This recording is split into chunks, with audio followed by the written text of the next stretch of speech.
Hi, this is Remembering the Past, the show where we talk about people who've died recently who've had a profound effect on our history, our society, or our culture. This is a very special show for me tonight because it's about a friend of mine. When you talk about the internet and bringing people together, it was the internet that got a Dr. Corey Franklin into my life. So there's nowhere to hide anymore, by the way. I hope it was as much of an honor or privilege for you, Jim, as it was for me.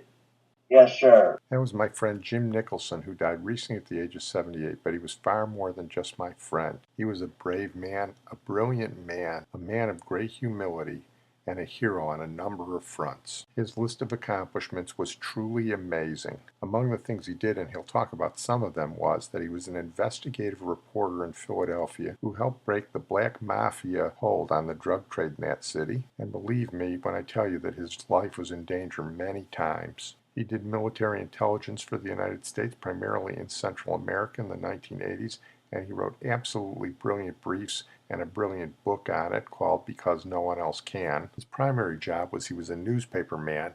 He did investigative reporting for the Philadelphia Daily News. He worked at 10 newspapers, 3 magazines, and a radio station in his career. But besides all that, he was also the best obituary writer in North America.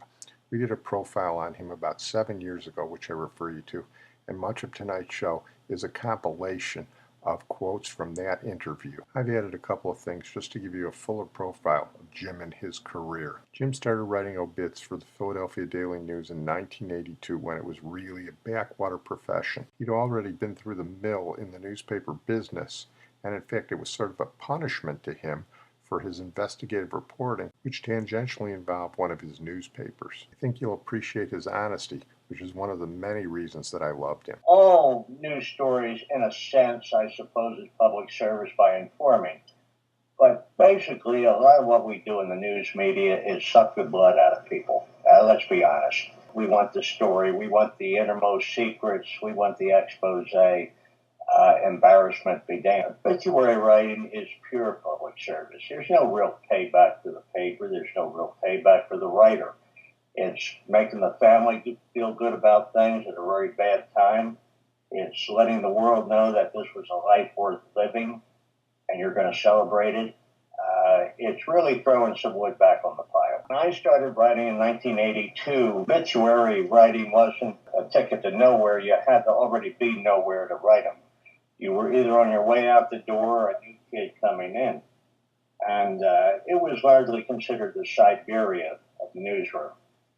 And that's more or less how I got there. I had done an internal investigation that stepped on some toes, and I wound up writing obituaries. That has all changed. I was fortunate to have a 15-year head start on these people here today because the talent out there is so good, I'd be lucky to make the second cut. That's like saying Tom Brady would be lucky to make the second cut. Again, trust me when I tell you, there is no one at any of the major newspapers in the United States or Canada today who's writing obituaries who could write them as well as Jim Nicholson did. Here he tells a little bit more about how he got into this role, or how the role was actually thrust upon him. The last investigation I undertook, as I mentioned, was internal. It's not a smart thing to do, and they found my needs were needed elsewhere. And I spent about 3 years actually getting flushed down every toilet the Daily News had. Midnight to 8 police in a dark little room listening to a radio, laying on a couch in a bureau out somewhere, and some months just sitting in the newsroom reading a book. Finally, the Daily News decided, and the man who decided it was Tom Livingston, a visionary managing editor, that you couldn't be a full-service newspaper without an obituary page. And the Daily News had gone 50 years without an obit page. So he gave me first refusal, and much to his surprise and a lot of people's, I accepted. It wasn't to blaze new trails in obituary writing, but basically, as an obituary writer, you are running your own little mom and pop shop. You are running your own show. You're away from the city desk. No one's going to come over and tell you how to write obits. They don't even want to hear from you until you're done. And it was a way of achieving independence after 25 years of clashing with news editors. Even though he spent most of his career in the North, Jim knew the South well. He grew up in the rural South, he had a tough family situation, and he lived with his extended family in relative poverty, and this gave him a soft spot for the common man. I decided early on to let the city desk handle all the important people, so-called important celebrities, names, and I would take everybody else. Well, everybody else lived in row houses. Everybody else was working stiff. By dividing it up that way, I was sort of left with the common folks. Here he talks about the essence of being a good journalist, but in fact it's the essence of a lot of professions. And in his life, Jim did a lot of things besides journalism, and this gave him the ability to connect with the people and the families that he was writing about. The more life experience you have, the more you're able to find common ground with people, whether you're doing an obituary or just having a conversation. I would spend about an hour on the telephone. Just like a good labor writer needs to know unions or business, a good legal writer the law, a good sports writer games, a good obit writer needs to know almost everything. Early in the interview, you try to find common ground. What did the deceased do? Was he a cement finisher, a car salesman, soldier, oil rig desk hand, drunk, investigator, politician, or political operative? Intelligence analyst, PR guy, photographer, hunter, fisherman, artist, songwriter, poet, lived on a farm or row house. To varying degrees of competence, I've done all of this. I enjoyed it. I knew the people I lived and worked with, and I felt I knew the people I was talking to about that obituary. There's a push today to do more obituaries on African Americans. They were slighted in the past, especially because their accomplishments might not have been noticed by society. But long before this current push by society to do more obituaries on everyday black people, Jim was a master at it. In fact, he taught me a lot about it. In one of my books, I write about going to the funeral of one of my black patients. They're called homegoings, and Jim taught me a lot about homegoings. I included in my book his explanation that the homegoing is a festive funeral rite that's culturally ingrained in the African American community. Its roots reach back 4 centuries to the Dahomians of Benin and the Yoruba of Nigeria, West Africa. They are thought to have brought the ritual from ancient Egypt. Here, Jim talks about his facility with writing about African American patients and their obituaries. And remember, this was several decades before it became fashionable in the journalistic community. Not long before I left the paper, the Daily News managing editor, Michael Days, who's a black man, he's now editor of the Inquirer, the top guy. He said, I don't quite understand how you're able to make this almost psychic connection. Well, I'm not sure it was that, but what I didn't have time to go into and tell him was I lived for a decade or more with my grandmother on a farmhouse in Mississippi through the 60s. I immersed myself in the culture, both good and bad, and I found out that the Southern rural white, Southern rural black person ate the same food, raised their kids pretty much the same way, had the same set of values, sang some of the same hymns. It was so similar. A lot of the people I did the obituaries for in Philadelphia were from the South, people in their 70s and 80s. They had come north on the Great Migration that started during World War II. Came up from Alabama, Mississippi, Louisiana, Georgia, to Detroit, Chicago, Philadelphia, New York, Cleveland. The children who were giving me the interviews, their mothers and fathers lived the life that I saw down there, that my father did, that my grandmother did. So I could ask them, well, did your dad ever switch it? Oh, yeah, he used to switch. Did you ever notch it? Did he ever talk about notching it when he was a kid so it would break real easy? Yeah, he did that. We talk about the food, and we talk about cornbread, and we talk about blue ribbon cane molasses.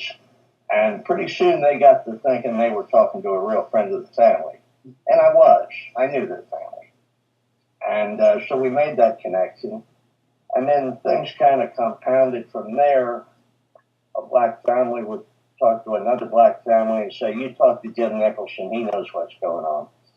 And so I did have a very, very good rapport with the black community. He makes it sound easy there, but in no way is that aspect of journalism easy. As an ICU physician, I can tell you that dealing with death always involves the risk of burnout, and it was the same with writing obits, but Jim had just a wonderful take on it. I was able to, on two occasions, I was able to hold it together until the interview was finished, and I got up and went into the men's room, and I lost it. I completely broke down. I don't remember those exact stories. I've done thousands of obituaries, but they really got to me on those two occasions. I liked my job. I believed in my job. And I guess another one was, and we're talking about a 19-year career of writing maybe 4,000 or 5,000 feature length, 18,000 shorts. Physically and psychically, you can burn out. But I'd gone back into the Army Reserve in 1982 as an officer. My marriage was leaking oil, and of course the job was in the toilet. I didn't think the obit thing was going anywhere, and I'm not the sort of fellow that at midlife, and I was 40 years old, wanted a sports car and a blonde. I wouldn't have known what it would be the one of them. So I went into the reserves and started doing a lot of active duty as an intelligence officer. And Zach would give me 3-4 months off every year. So I was able to disconnect. And I could do my intel work in Central America, or the Pentagon, or DIA, or the Mexican border, and so on. And then come back really recharged. I wish I had more time to go into his insights on military intelligence, our strengths and our weaknesses in that area. And he really makes you understand why we've succeeded in certain situations and why we failed in others. If you're interested in that kind of stuff, buy his book Because No One Else Can. My contribution was the title, by the way, but it is a classic textbook on the understanding of military intelligence, written, unlike many books of the kind, with an eye on readability. In the end, I have to come back to his obituary writing. There are certainly plenty of good obituary writers out there today, but in these days when newspapers are threatened and the internet is filled with more junk than it is gold, I don't know that we're ever going to see anyone with Jim Nicholson's skills again. But I have to tell you, of all the jobs I ever held in journalism, military, or anywhere else, writing obituaries was the most rewarding. No question about it. It's rare when you get a job where you get paid to throw it back onto the file. In 2006, the Nieman Foundation at Harvard gave Jim a special award, and they asked him to write an essay for the Nieman Reports. He did. The essay was entitled The Making of an Obituary Writer and a Man. Like everything else he wrote, it was superb, and I just want to read to you the ending. After nearly 2 decades of being immersed in collecting and writing of brave hearts, gentle souls, and honorable lives, my cynicism, induced from some of the careers I had, began to ebb away. The man who retired on May 30th, 2001 was quite different than the man who arrived in this job on October 16th, 1982. When I walked away on that May afternoon, I did so believing that most men and women are good. Most, when given a chance, will do right. Most will show honor. Imagine it is late at night, about 4000 BC. An Egyptian laborer creeps out of his crowded, stifling hot mud house to breathe some fresh air and spend a few minutes alone. The light of a sinking moon silhouettes a half-finished pyramid. He looks up at an immense dust storm of stars that is their backdrop and nods respectfully at the mighty hunter Orion. Then he asks himself, as he has done on so many nights in his later years, the haunting 7-word question asked for a millennia before this night and still being asked today. Did my being here make a difference? Writing obituaries gave me my answer. Jim, I know that answer. The answer is definitely. Well, I'm going to close on that note. I want to thank my producer and IT genius, Sid Tepps. Jim, I can't say how much I'm going to miss you. You've done so much for me and for countless families across the United States. We're going to close with a song I know you loved. It's from the 1970 movie Monty Walsh, which you introduced me to, starring Lee Marvin, Jack Palance, and Jean Moreau. The song's titled The Good Times Are Coming. It was written by John Barry, and it's sung by Cass Elliot. Jim, one of the things you taught me from that movie was that nobody gets to be a cowboy forever, and I'll always remember that. Thank you again. The good times are coming. When they come, I'll be there with my boy.